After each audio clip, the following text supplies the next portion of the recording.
कहते हैं कि इंसान चांद पर पहुंच गया है। बात सही भी है, क्योंकि चांद अंतरिक्ष का एकमात्र ऐसा खगोलीय पिंड है जिस पर इंसान ने अपना कदम रखा है। लेकिन बात अगर इंसान के द्वारा बनाए स्पेसक्राफ्ट की करें तो फिर इंसान बहुत दूर पहुंच चुका है, इतना दूर कि आप कल्पना भी नहीं कर सकते। आपको क्या लगता है, हम इंसानों ने सिर्फ चांद, सूरज या मार्स पर ही मिशन भेजे हैं? नहीं, अंतरिक्ष की खोज में एक मिशन ऐसा भी लॉन्च किया गया है जो पिछले 47 सालों से अपने सफर पर निकला हुआ है और शायद आने वाले 10 साल और अपने सफर पर कायम रहने वाला है। आप में से काफी लोग समझ गए होंगे कि मैं बात कर रहा हूं स्पेस एक्सप्लोरेशन की हिस्ट्री के सबसे महान मिशन प्रोग्राम वॉयेजर के बारे में। वॉयेजर सिर्फ एक अंतरिक्ष मिशन ही नहीं बल्कि सुदूर ब्रह्मांड को भेजा गया मानवता का संदेश भी है, जिसमें एक रोते हुए बच्चे की आवाज, पक्षियों, हवाओं और लहरों की आवाजें और 55 अलग अलग भाषाओं में अभिवादन एक गोल्ड और तांबे की बनी डिस्क में रिकॉर्ड करके भेजी गई है। 47 साल से 65,000 किलोमीटर प्रति घंटे की रफ्तार से पृथ्वी से दूर जाता हुआ यह स्पेसक्राफ्ट यानी वॉयेजर किसी सभ्यता एलियंस के हाथ लग गया जो शायद इस अनंत ब्रह्मांड में कहीं बसा हुआ है, तो इन ग्रामोफोन रिकॉर्ड के जरिए उन्हें मानवता के होने का और उसके विकास का संदेश मिलेगा। और कल को अगर इंसान पृथ्वी से मिट भी जाए तो इसी गोल्डन रिकॉर्ड से हम मानव जाति को सदैव के लिए इस ब्रह्मांड में अमर रखने में सक्षम हैं। साथियों, वॉयेजर पृथ्वी से निकला अंतरिक्ष का पहला और एकमात्र ऐसा मुसाफिर जो सौर मंडल को पार करके इंटरस्टेलर स्पेस यानी सुदूर अंतरिक्ष के सफर पर निकल चुका है। और अपने सफर के दौरान इसने ऐसी ऐसी चीजों का खुलासा किया है कि आप यकीन नहीं कर पाएंगे। तो वॉयेजर को आखिर अंतरिक्ष के किन रहस्यों को सुलझाने के लिए भेजा गया है? अंतरिक्ष के बारे में उसने कौन सी अहम जानकारी हमें भेजी है? क्या इसका मकसद दूसरी दुनिया की खोज करना है या फिर यह अंतरिक्ष की किसी और गुत्थी को सुलझा रहा है? ये सब कुछ हम आज आपको इस वीडियो में एक्सप्लेन करने वाले हैं और इसलिए वीडियो को बिना स्किप किए अंत तक जरूर देखिएगा। साथ ही अगर आप चैनल पर नए हैं तो ऐसे ही नॉलेजेबल वीडियोस के लिए हमारे चैनल को सब्सक्राइब करना ना भूलें। दोस्तों, सबसे पहले आप जरा इस तस्वीर को देखिए। इसमें आपको नीले रंग का एक बेहद छोटा सा बिंदु नजर आ रहा होगा। जानते हैं ये बिंदु क्या है? यकीन करना भले ही मुश्किल लगे, लेकिन ये हमारी पृथ्वी है। और ये तस्वीर फरवरी 1990 के दौरान वॉयेजर 1 ने खींची थी। वॉयेजर एक ऐसा स्पेस प्रोग्राम जिसने अंतरिक्ष को देखने के हमारे नजरिए को बदल डाला। यह स्पेस मिशन नासा के द्वारा 1977 में लॉन्च किया गया था और नासा इसको लेकर इतना सीरियस था कि उसने इस मिशन के तहत एक नहीं बल्कि एक साथ 2 स्पेसक्राफ्ट को लॉन्च किया, जिनके नाम रखे गए वॉयेजर 1 और वॉयेजर 2।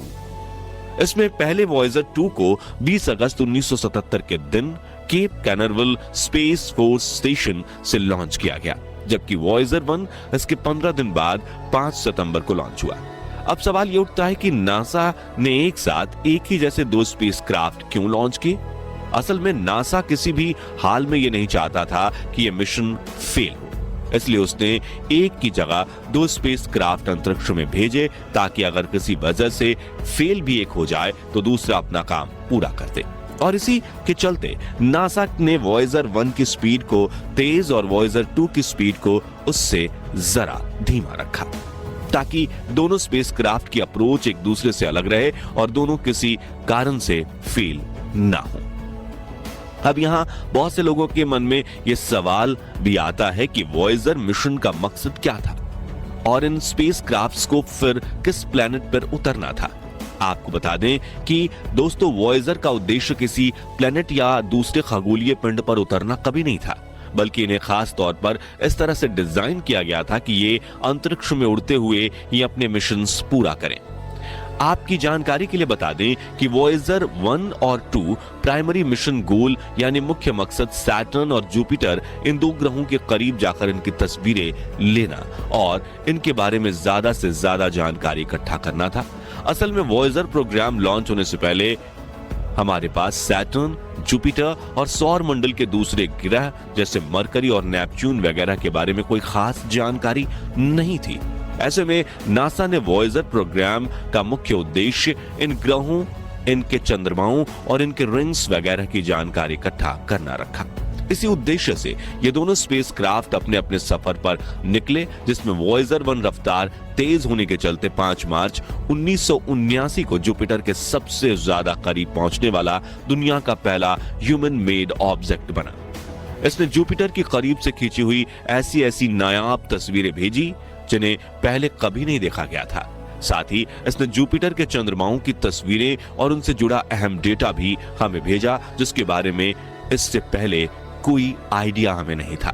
वॉयेजर 2 की बात करें तो वॉयेजर 1 की तुलना में इसको जुपिटर पर पहुंचने में करीब 4 महीने ज्यादा लगे, जिसके चलते 9 जुलाई 1979 के दिन जुपिटर के सबसे ज्यादा करीब से गुजरा और वॉयेजर 1 की तरह इसने भी जुपिटर की कई शानदार तस्वीरें और इस ग्रह से जुड़ा अहम डेटा पृथ्वी पर मौजूद वैज्ञानिकों तक पहुंचाया।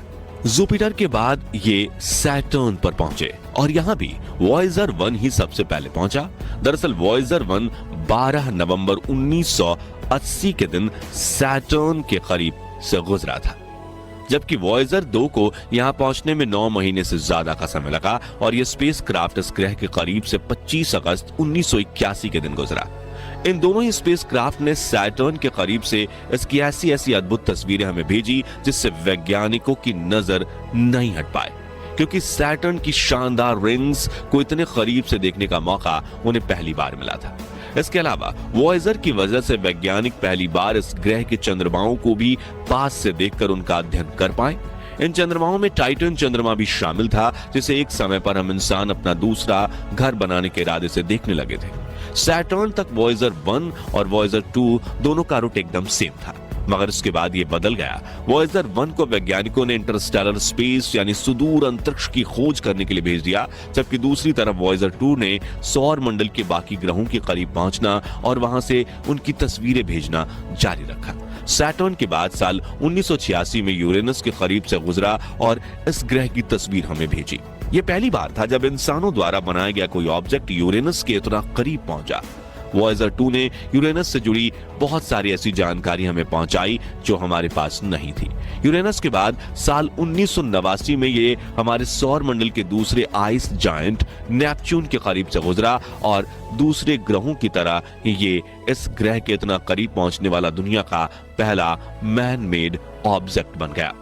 वॉयेजर 2 ने नेपच्यून के करीब से ली तस्वीरें हमें धरती पर भेजी और उन तस्वीरों को देखकर पहली बार हमें यह पता चला कि नेपच्यून का भी अपना एक रिंग सिस्टम है और उसके चारों तरफ 6 पतली पतले रिंग्स मौजूद हैं। नेपच्यून के बाद वॉयेजर 1 की तरफ वॉयेजर 2 भी इंटरस्टेलर स्पेस में एक कभी ना खत्म होने वाले सफर की तरफ बढ़ गया।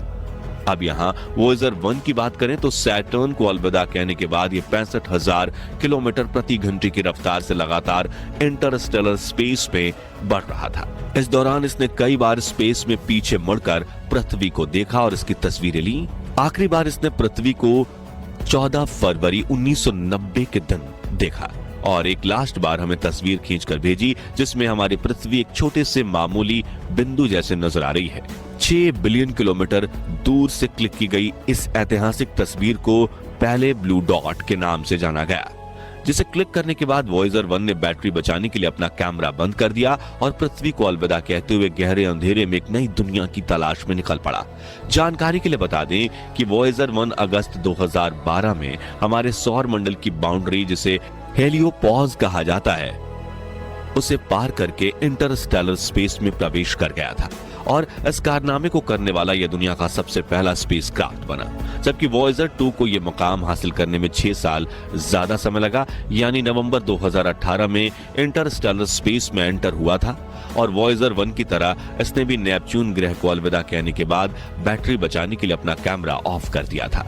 इस तरह आज ये दोनों ही स्पेसक्राफ्ट सौर मंडल से कहीं ज्यादा दूर अंतरिक्ष में अपनी खोज पर निकले हुए हैं। एक कमाल की बात यह है कि नासा ने इन दोनों स्पेसक्राफ्ट्स का लाइफ स्पैन सिर्फ 10 साल का था, यानी उन्हें लगा था कि ये वॉयेजर स्पेसक्राफ्ट ज्यादा से ज्यादा सिर्फ 10 साल चल पाएंगे, लेकिन आज इन्हें अपने सफर पर निकले हुए 47 साल पूरे होने जा रहे हैं और अब वैज्ञानिकों का यह अनुमान है कि ये अभी आने वाले 10 साल और चल सकते हैं। साथ ही ये भी मुमकिन है कि ये 10 की जगह 20 या 30 साल चलते रहे, मगर हमारे लिए ये सिर्फ आने वाले 10 साल ही काम करेंगे, क्योंकि हर एक बीतते सेकंड के साथ ये हमारे पृथ्वी से हजारों किलोमीटर दूर होते जा रहे हैं। ऐसे में इन्हें पृथ्वी से कांटेक्ट बनाकर रखना बहुत ज्यादा मुश्किल है।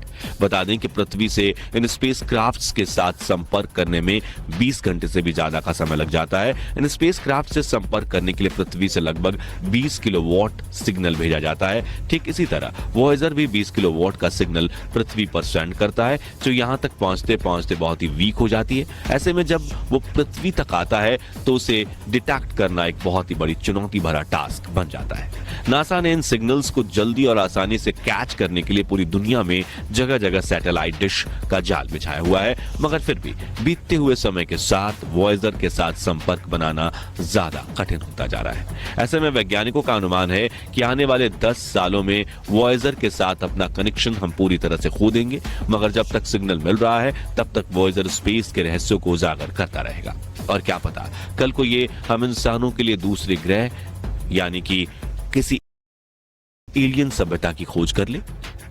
होने को तो कुछ भी हो सकता है। वैसे आपको क्या लगता है, वॉयेजर हमें कब तक जानकारी भेजता रहेगा? कमेंट करके अपनी राय जरूर शेयर करें। बाकी दोस्तों, हमारी आज के इस वीडियो में बस इतना ही था। वीडियो अच्छी लगी हो तो इसे लाइक और शेयर जरूर करना, और अगर आप हमारे